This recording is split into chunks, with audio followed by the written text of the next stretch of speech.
Hello, Satu and Jarko, and thank you for meeting with me and sharing with us your motivation as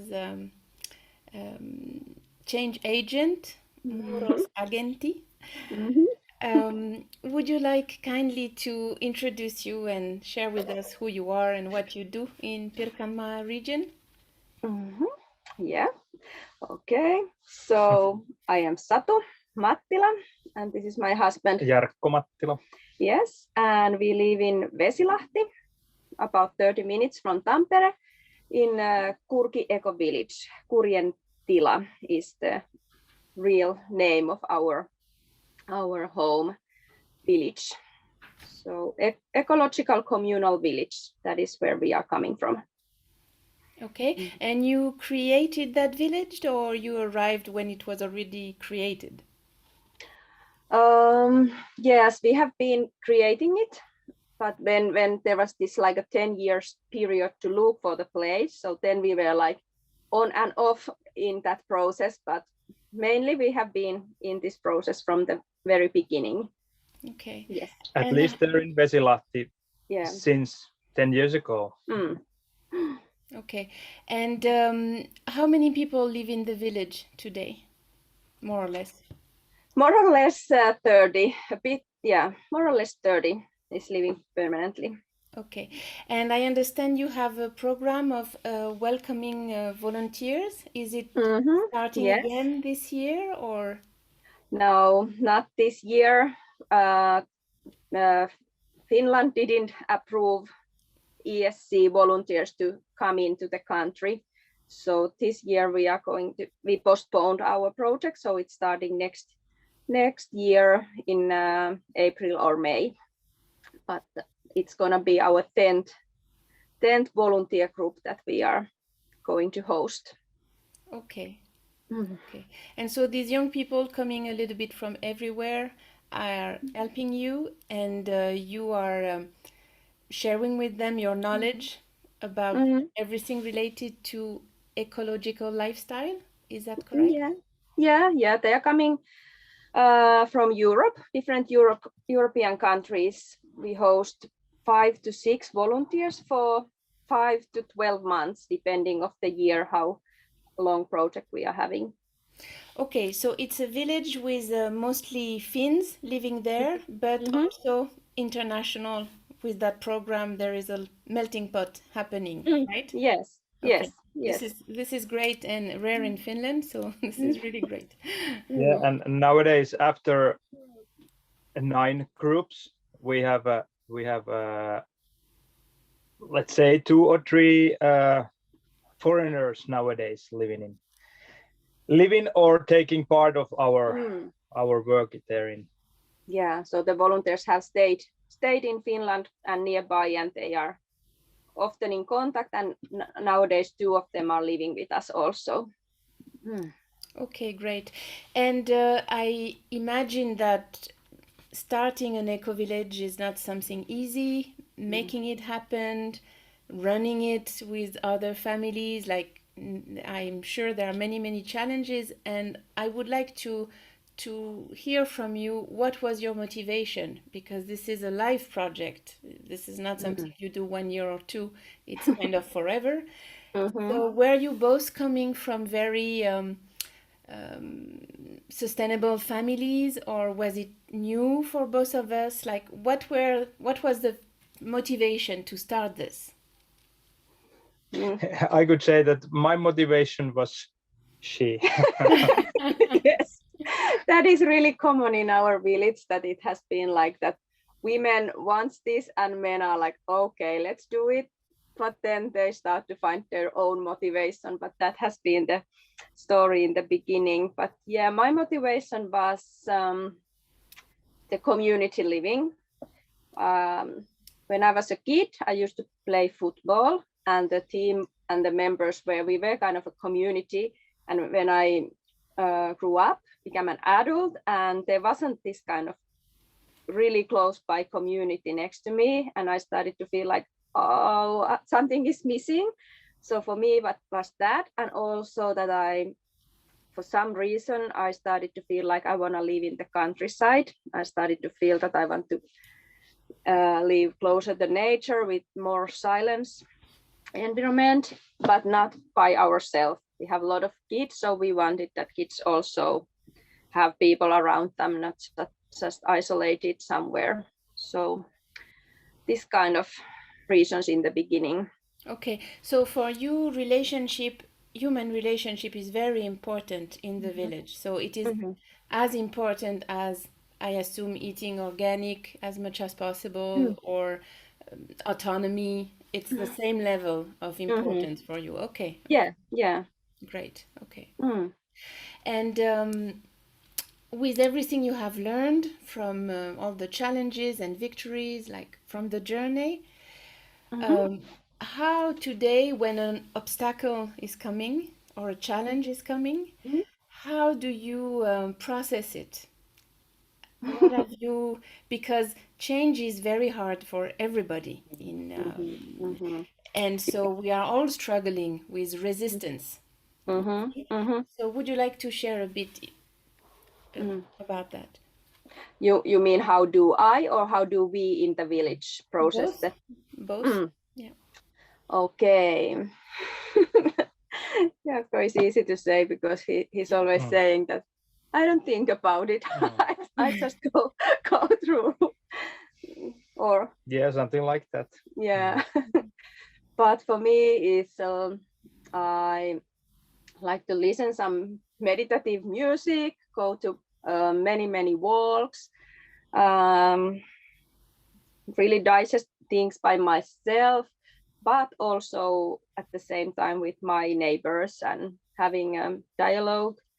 And now we have in our village, we really want to be in this 10% of communal projects that are sustainable, because 90% of them are really dying, disappearing, almost all even before they actually come to this world. It's just like the group of people who are dreaming about, but it doesn't land. So we are working with these clips.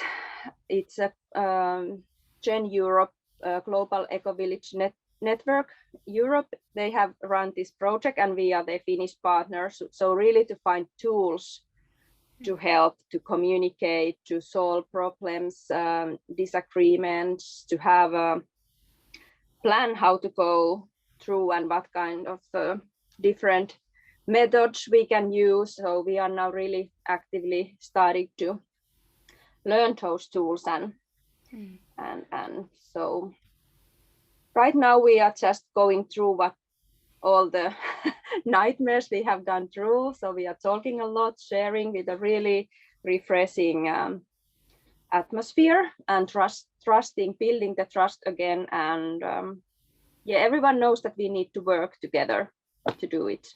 Good. So this is now the situation. Okay, great. And what do you have projects coming at the village? I think you have started the food gardens. So do you have project, I don't know, with greenhouses or tiny houses, or is it for now that you are not starting anything right now? This summer we started. No, actually the last place for the building is now becoming. So we are working for the new members of our village. They are coming in this summer. So this takes a little bit for our resources, but after that, and we have many ideas. Yes, many dreams. And this summer we are doing these tiny gardens. Our association members were able to rent a small garden, so they are really beautiful. Welcome to have a look. It's so great to see how different they are, how people are putting their soul, their artistic point to that. It's really great, and hopefully something is growing, because none of us is a gardener. We are just learning by doing. and so that is really exciting. But and at the same time, we are trying to make our vision, our intention so clear that we can go on with the bigger plans, like renovating and having this our barn to become a place for art, for different cultural happenings, for seminars, for trainings, like a sustainable center. So this is the dream, and the tiny houses with gardens. So it's like waiting that we can go to Vesilahti community to ask permit for that. Yes. That's great. That's great. And so you continue to have a summer coffee and Yeah. a few workshops during summer for people. Okay. Yes. And that was my next question. How is the relationship with the Vesilahti region or people? Because I don't know in Finland, but in France, like often eco villages are very, isolated in a way, like always with themselves. It's a little like a bubble. And people already, well, it's changing now. Now people perceive and understand that it's super interesting, and they are like living lab to experiment. So how is Vesilahti or the region perceiving you? We are working a lot to be, all these years we have trying to be so open as we can, like we have the 15 to 20 open days summer cafeterias that we welcome people and other happenings and trainings. So we try to be really open, and we cooperate with the Vesilahti community, the youth center, and so on. So it's kind of like, but then going fine, but then I'm not sure how many of Vesilahti is so small village. So I don't know if even there everyone knows us, but we are all the time working for that people knows us, and there's nothing to be afraid of this hippies living in our village. So really trying to work on that, because we need everyone. Of course.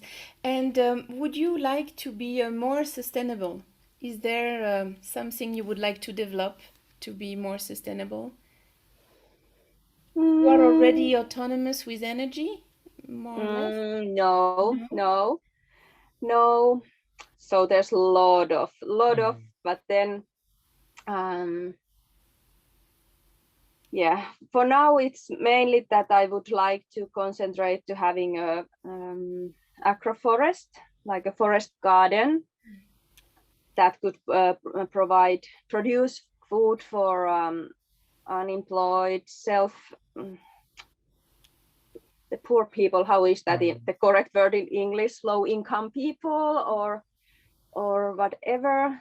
So that kind of forest around our village with perennials, like the perennials, which are so healthy food, superfood. And I would like that we could get help to make our inner circle with the pee and poo system really go better way. We are handling, but I know it could be so much better with some help from the outside. And what else? Well, learn more about this gardening, producing your own food. He's really into it. That's nice. He has learned a lot. That's very nice. That's very nice. Okay, and you, Satu, I'm not sure, Jarkko, if you participated with Hanele no, it was just you, Satu. Okay. Yes. And would you like, everybody contributed, and there is a kind of vision that we have for the region. Is there something you would like to see happening for the region, Satu? I'm sure there are many things, but maybe one or two. Many things, yeah. I don't know, but for me it comes to the food.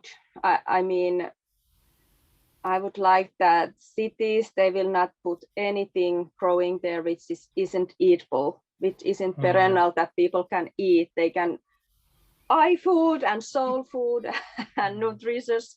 So that could be like the first thing that everyone knows that this is what's gonna happen. And well, Vesilahti could be the tiny village to have a self food production for the school and healthcare. That would be like, wow. I think Vesilahti could be good size. There's a lot of farming and not so many people. So it could be, in my idealistic world, it could be possible.